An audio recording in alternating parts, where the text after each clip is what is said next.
Bollywood silver screen presenting the mummy. इस कहानी की शुरुआत लंदन से होती है, जहां पर अंडरग्राउंड रेलवे ट्रैक बिछाने का काम चल रहा होता है। खुदाई के दौरान यहां पर क्रूसेडर नाइट्स का एक मकबरा मिलता है। मकबरा मिलने के बाद यहां पर डॉक्टर हेनरी आते हैं, जो दीवार पर कुछ चित्रों को देखते हैं। चित्र देखने के बाद वो बताते हैं कि ये मकबरा प्राचीन काल के सबसे बड़े रहस्य का उजागर करता है, जिसे इतिहास के पन्नों से मिटा दिया गया था। और इसके बाद कहानी जाती है अतीत में, यानी कि सन 1127 एडी में, जहां पर राजकुमारी एमनेट को दिखाया जाता है, जो कि खूबसूरत, चालाक और एक बहुत ही बेरहम योद्धा है।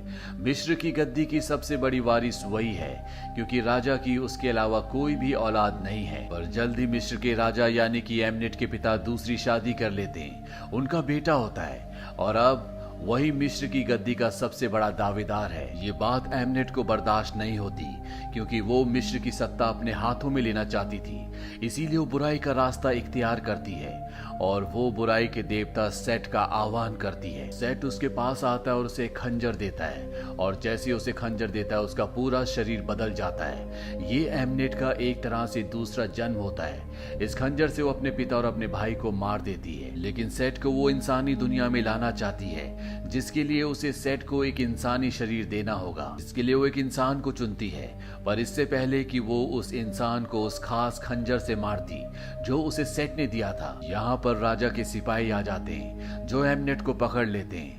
एमनेट को सजा के तौर पर जिंदा ही ममी बना दिया जाता है और मिस्र से बहुत दूर जमीन की गहराइयों में उसे हमेशा के लिए दफना दिया जाता है। कहानी वापस प्रेजेंट टाइम में आती है, जहां पर इराक में निक और उसके दोस्त क्रिस को दिखाया जाता है। ये दोनों के दोनों यूएस सोल्जर्स हैं। दरअसल निक के पास एक नक्शा होता है, जो उसने एक आर्कियोलॉजिस्ट से चुराया था, जिसके साथ उसने 3 दिन पहले एक रात गुजारी थी। इस नक्शे के हिसाब से यहाँ पर बहुत पुरानी और बेशकीमती चीजें हैं। निक इन चीजों को हासिल करना चाहता है ताकि वो इन्हें दुगनी कीमत पर बेच सके। पर जब ये गांव के अंदर दाखिल होते हैं तो इनके ऊपर हमला होता है, जिस वजह से निक का दोस्त क्रिस अपनी जान बचाने के लिए हवाई मदद मंगवाता है। यहाँ पर यूएस आर्मी आ जाती है और इन दोनों को बचा लेती है।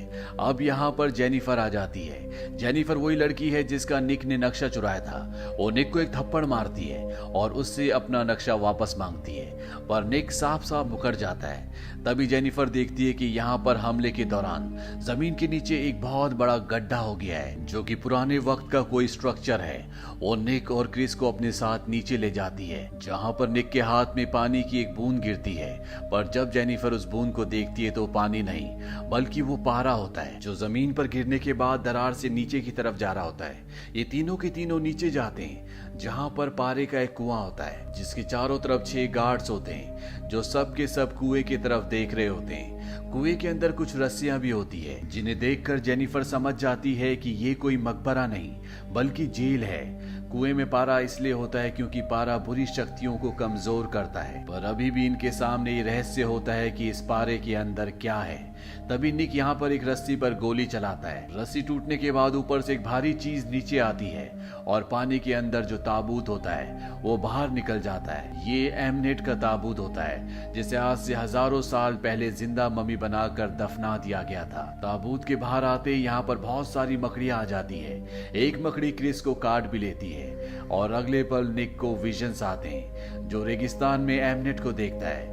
एमनेट उसे कहती कि तुमने मुझे आजाद किया था, अब तुम मेरे हो, मैंने तुम्हें चुन लिया। और अगले पल निक होश में आ जाता है। इसके बाद ये इस ताबूत को हवाई जहाज में लेकर यहाँ से निकलते हैं। निक के दोस्त क्रिस को मकड़ी ने काटा था, जिस वजह से एमनेट ने उसके शरीर पर कब्जा कर लिया है। इसीलिए क्रिस सबके ऊपर यहाँ पर चाकू से हमला करता है, जिस वजह से निक को अपने दोस्त को गोली मारनी पड़ती है। और अगले पल यहाँ पर हजारों कौवे इनके प्लेन पर हमला कर देते हैं, जिस वजह से इनका प्लेन क्रैश होने लगता है। निक प्लेन क्रैश होने से पहले जेनिफर को पैराशूट के साथ बाहर छोड़ देता है, पर खुद उसकी प्लेन क्रैश में मृत्यु हो जाती है। इसके बाद हमें शवगृह दिखाया जाता है, जहां पर वो सारी डेड बॉडीज हैं जो प्लेन क्रैश में मारे गए थे। पर अगले पल निक खड़ा हो जाता है। उसके शरीर पर एक खरोच भी नहीं होती। हैं और जब जेनिफर और डॉक्टर से देखते तो पूरी तरह से हैरान हो जाते हैं, क्योंकि सबने मान लिया था कि निक मारा जा चुका है। इसके बाद जब निक वॉशरूम में जाता है तो वो देखता है कि उसका वो दोस्त जिसका नाम क्रिस है, जिसे खुद निक ने गोली मारकर मार दिया था, उसकी आत्मा निक के सामने आती है और निक को बताता है कि हम दोनों श्रापित हैं। एमनेट ने तुम्हें चुना है, इसीलिए तुम प्लेन क्रैश में बच गए थे। बहुत जल्दी एमनेट तुम्हें उस खास खंजर से मारेगी जो उसे बुराइयों के देवता सेट ने दिया था, और इसके बाद सेट तुम्हारे शरीर पर अपना कब्जा करके इस दुनिया में रहेगा। निक यहाँ से बाहर चला जाता है और उसे अजीब अजीब से विजन आते हैं जहाँ पर एक क्रिएचर उसका पीछा कर रहा होता है। चूहे उस पर हमला कर रहे होते हैं और इससे पहले कि वो सड़क पर किसी गाड़ी के नीचे आता, जेनिफर उसे बचा लेती है। निक जेनिफर को सब कुछ समझाने की कोशिश करता है पर वो उसकी बात पर यकीन नहीं करती। निक कहता है कि मैं उस जगह जाना चाहता हूँ जहाँ पर प्लेन क्रैश हुआ था, जहाँ पर एमनेट का ताबूत है। ये दोनों के दोनों उस तरफ निकल पड़ते हैं। वहीं दूसरी तरफ दिखाया जाता है कि एमनेट अब ताबूत से बाहर आ चुकी है और वो यहाँ पर लोगों को मारकर अपना इंसानी शरीर वापस पा रही होती है। अब निक और जेनिफर इस जगह पहुंच जाते हैं और जब वो आगे बढ़ रहे होती हैं तभी एक साया निक को लेकर गायब हो जाता है। निक को कुछ ज़ॉम्बीज पकड़ लेते हैं। वो ज़ॉम्बीज हैं जिनका खून पीकर एमनेट ने अपना इंसानी शरीर वापस पाया है। अब एमनेट भी यहाँ पर आ जाती है और उसके हाथ में वो खंजर होता है जो उसे आज से हजारों साल पहले बुराई के देवता सेट ने दिया था। वो उस खंजर से निक को मारने वाली होती है कि तभी वो देखती है कि इस खंजर के ऊपर एक मणि थी। अब वो मणि यहाँ पर नहीं है और अगर बिना मणि के उसने निक को मारा तो सेट कभी भी निक के शरीर पर अपना कब्जा नहीं कर पाएगा। तभी यहाँ पर जेनिफर आ जाती है जिससे एमनेट का ध्यान भटक जाता है। वो उसे मारने के लिए जाती है पर निक उसे पीछे से खंजर मारकर जेनिफर के साथ यहाँ से गाड़ी से निकल जाता है। एमनेट एक बार फिर से उन पर हमला करती है पर तभी यहाँ पर डॉक्टर हेनरी के सोल्जर्स आ जाते हैं जो एमनेट को अपने कब्जे में ले लेते हैं और साथ ही निक को और जेनिफर को डॉक्टर हेनरी के पास ले जाया जाता है, जहाँ पर निक को पता चलता है कि जेनिफर डॉक्टर हेनरी के लिए काम करती है। यहाँ पर एमनेट को बांधा होता है, उसके शरीर में लगातार पारा डाला जा रहा होता है ताकि उसका शरीर जम जाए और इसके बाद डॉक्टर हेनरी उसके शरीर की चीर फाड़ करके उस पर रिसर्च की जा सके। एमनेट निक को बताते हैं कि उसे चुना गया, वो श्राप से नहीं बच सकता। बहुत जल्दी वो एक जीता जागता देवता होगा जिसकी उम्र अनंत कालों तक होगी और मैं तुम्हारी रानी बनकर रहूंगी। पर निक ऐसा बिल्कुल नहीं चाहता। बहुत जल्दी एमनेट यहीं पर एक गार्ड के कान के अंदर कीड़ा डालकर उसे अपने वश में कर लेती है और वो गार्ड सारी मशीन्स बंद कर देता है, जिस वजह से एमनेट अपने आप को आजाद कर लेती है। जेनिफर निक को बताती है कि मुझे पता है कि ये सब खत्म कैसे होगा, हमें उस मणि को तोड़ना होगा जो खंजर के ऊपर लगेगी। मुझे पता है कि वो मणि कहाँ पर है और ये दोनों के दोनों बाहर निकल जाते हैं। वहीं एमनेट देवता का आवाहन करके मिस्र की रेत को यहाँ बुलाती है। पूरा लंदन शहर रेत के साये में डूब जाता है। निक और जेनिफर अंडरग्राउंड रेलवे टनल के अंदर चले जाते हैं। ये वही टनल है जहां पर कहानी की शुरुआत में एक मकबरा मिला था जो क्रूसेडर नाइट्स का था।